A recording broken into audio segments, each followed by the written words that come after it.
नमस्कार दोस्तों, एक बार फिर से आप सभी का स्वागत है। दोस्तों, यदि आप उत्तर प्रदेश प्राथमिक शिक्षक भर्ती सुपर टेट की तैयारी कर रहे हैं तो यह वीडियो आप सभी के लिए है। देखिए दोस्तों, सुपर टेट की वैकेंसी बहुत ही जल्द आने वाली है, इसलिए आप लोग अपनी तैयारी शुरू कर दीजिए। देखिए दोस्तों, अभी आपके पास समय है, क्योंकि दोस्तों वैकेंसी आने के बाद आपको ज़्यादा टाइम नहीं दिया जाएगा।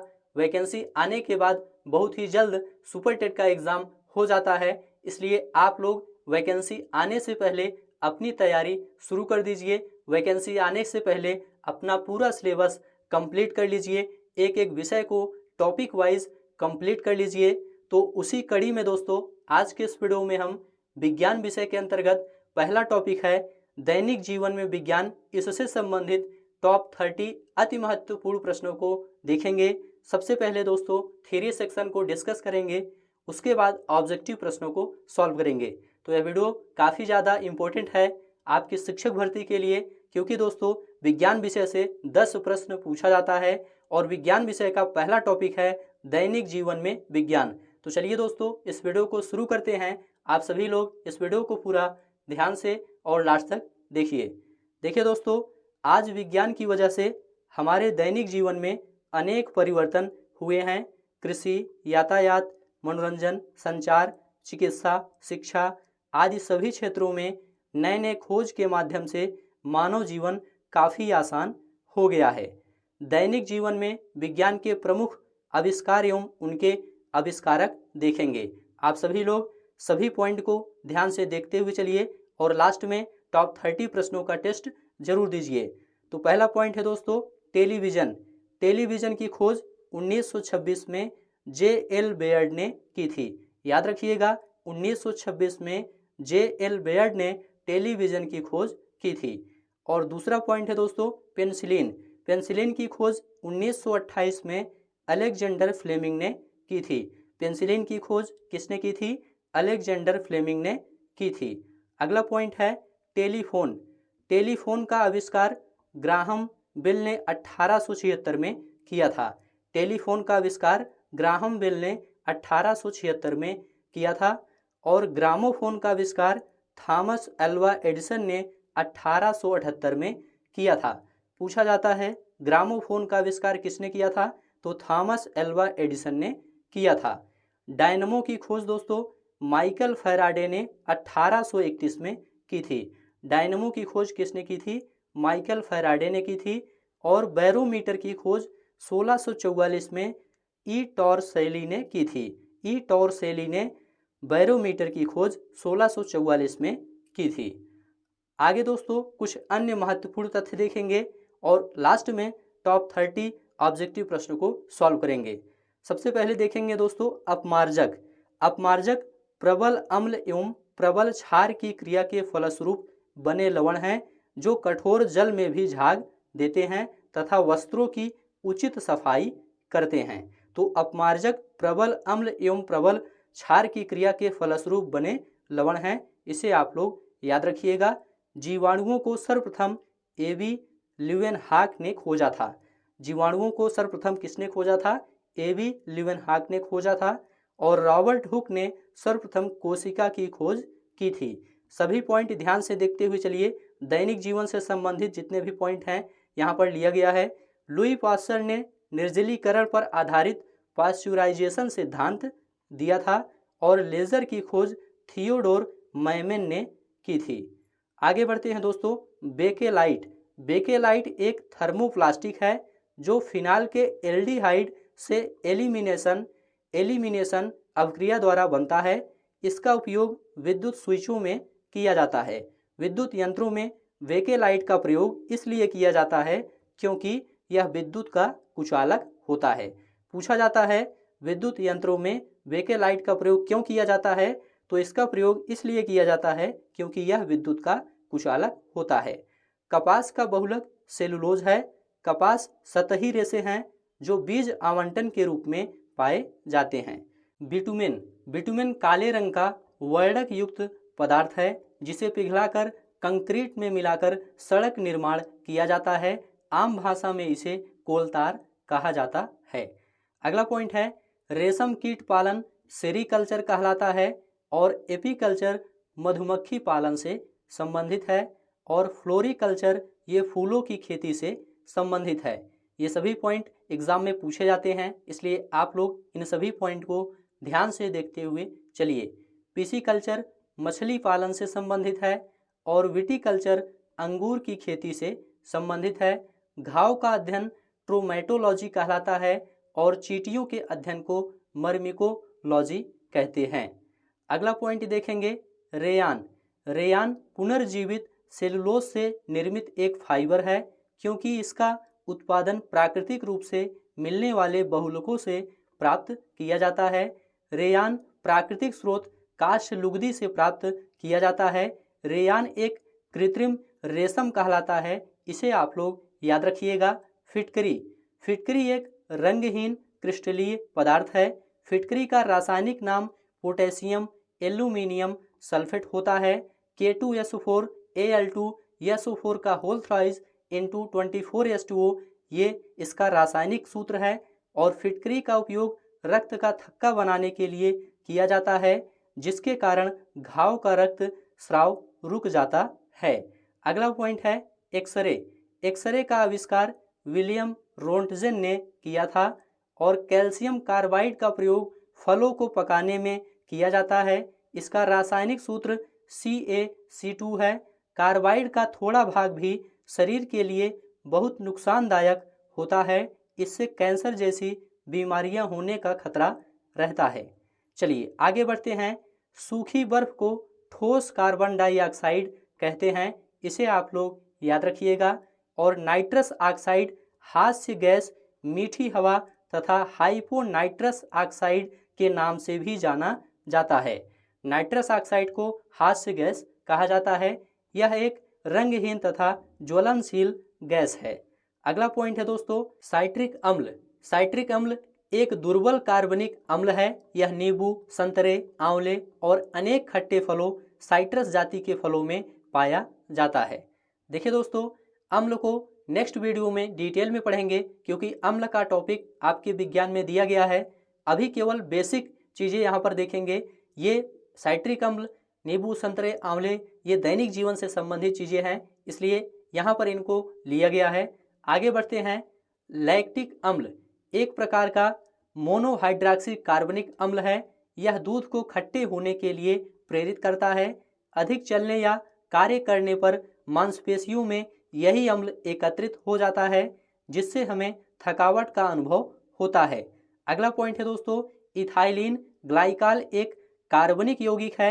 इसका उपयोग अंतरिक्ष यानों के द्रव ईंधन को जमने से बचाने के लिए किया जाता है। आगे बढ़ते हैं।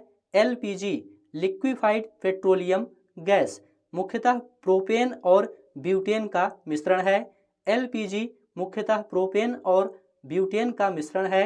इन्हीं गैसों को द्रवीभूत कर सिलेंडरों में भरकर रसोई गैस के रूप में प्रयुक्त किया जाता है। आगे बढ़ते हैं। रेफ्रिजरेटर में सामान्यतः फ्रेयान का प्रयोग किया जाता है। फ्रेयान रेफ्रिजरेटर में शीतलक का कार्य करता है।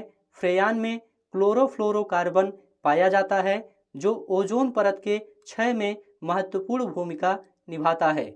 ये सभी पॉइंट दोस्तों दैनिक जीवन से संबंधित हैं, इसलिए आप लोग इन सभी पॉइंट को ध्यान से देखते हुए चलिए। भोपाल गैस कांड में मिथाइल आइसोसाइनाइड नामक जहरीली गैस का रिसाव हुआ था, जिसका उपयोग कीटनाशक बनाने के लिए किया जाता था।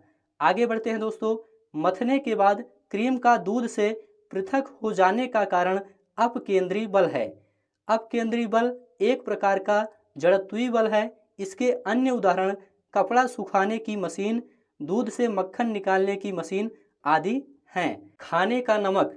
खाने का नमक मजबूत अम्ल और मजबूत क्षार से बनता है।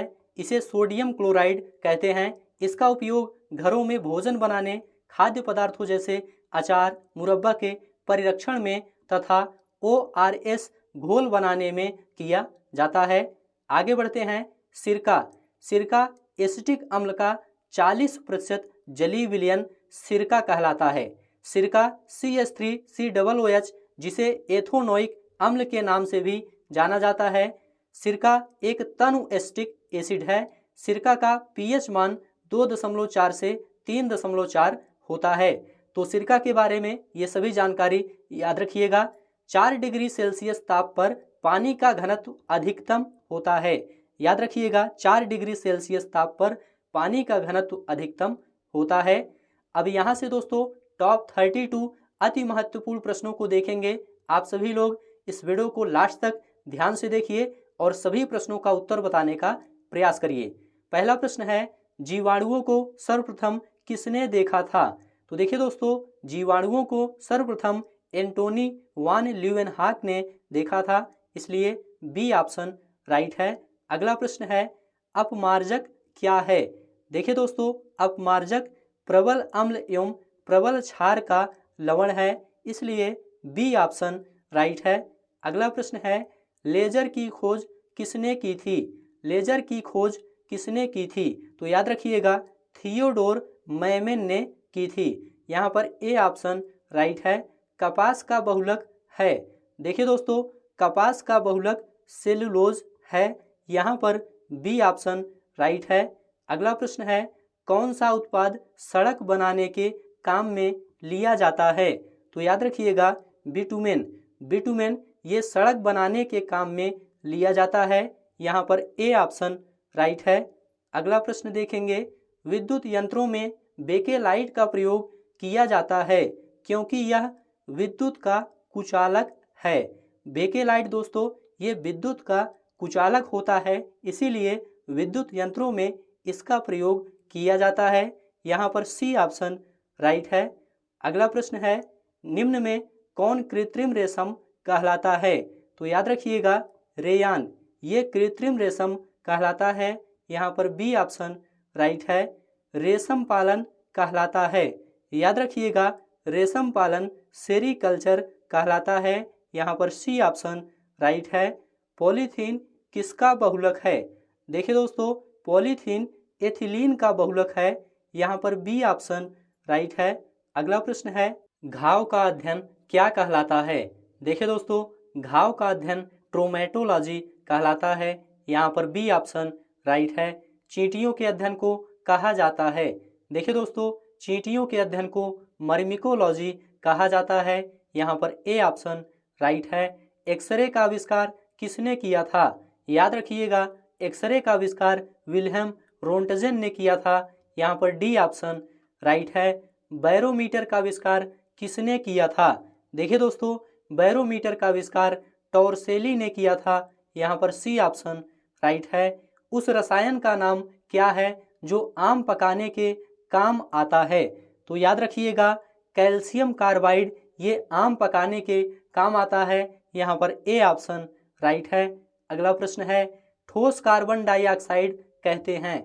देखिए दोस्तों, सूखी बर्फ को ठोस कार्बन डाइऑक्साइड कहते हैं, यहाँ पर बी ऑप्शन राइट है। टेलीविजन की खोज किसने की थी? याद रखिएगा, जे.एल. बेयर्ड ने टेलीविजन की खोज की थी। जे.एल. बेयर्ड ने टेलीविजन की खोज की थी। अगला प्रश्न है, पेंसिलिन की खोज किसने की थी? देखिए दोस्तों, पेंसिलिन की खोज अलेक्जेंडर फ्लेमिंग ने की थी, यहाँ पर ए ऑप्शन राइट है। डायनमो की खोज किसने की थी? याद रखिएगा, माइकल फैराडे ने डायनमो की खोज की थी, ए ऑप्शन राइट है। ग्रामोफोन एवं विद्युत बल्ब का आविष्कार किसने किया था? याद रखिएगा, थॉमस एडिसन ने ग्रामोफोन एवं विद्युत बल्ब का आविष्कार किया था, यहाँ पर डी ऑप्शन राइट है।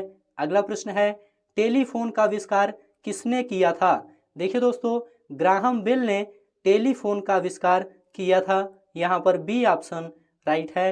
अगला प्रश्न है, किसे हास्य गैस कहा जाता है? देखिए दोस्तों, नाइट्रस ऑक्साइड को हास्य गैस कहा जाता है। अगला प्रश्न है, सिरका क्या है? सिरका तनु एसिटिक एसिड है, यहाँ पर सी ऑप्शन राइट है। अगला प्रश्न है, नींबू में स्थित अम्ल का नाम है?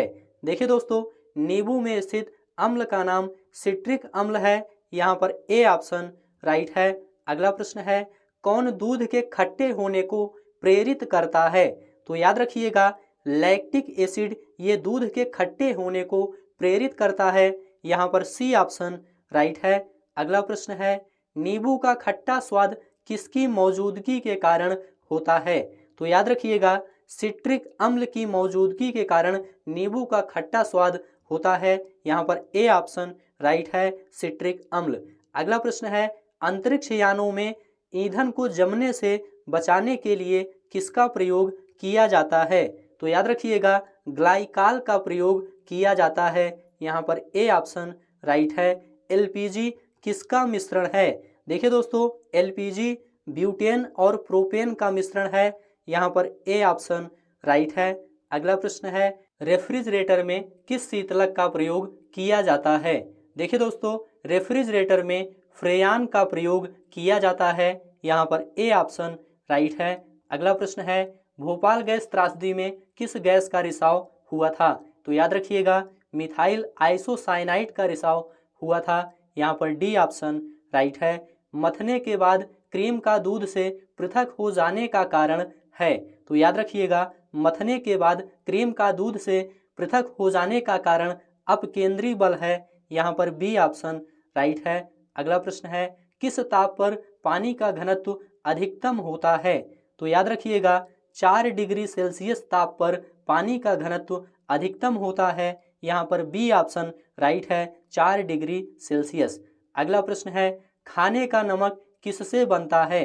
तो याद रखिएगा, मजबूत अम्ल और मजबूत क्षार से खाने का नमक बनता है। यहाँ पर बी ऑप्शन राइट है। तो इस प्रकार से आज की यह वीडियो यहीं पर समाप्त होती है। ये सभी प्रश्न सुपर टेट एग्जाम के लिए काफ़ी ज़्यादा इम्पोर्टेंट हैं। ऐसे ही प्रश्न सुपर टेट एग्जाम में पूछे जाते हैं। उम्मीद है यह वीडियो आपको अच्छा लगा है। अच्छा लगा है तो चैनल को सब्सक्राइब करिए, दोस्तों में शेयर करिए और कमेंट में लिखकर जरूर बताइए। वीडियो देखने के लिए आप सभी का बहुत बहुत धन्यवाद।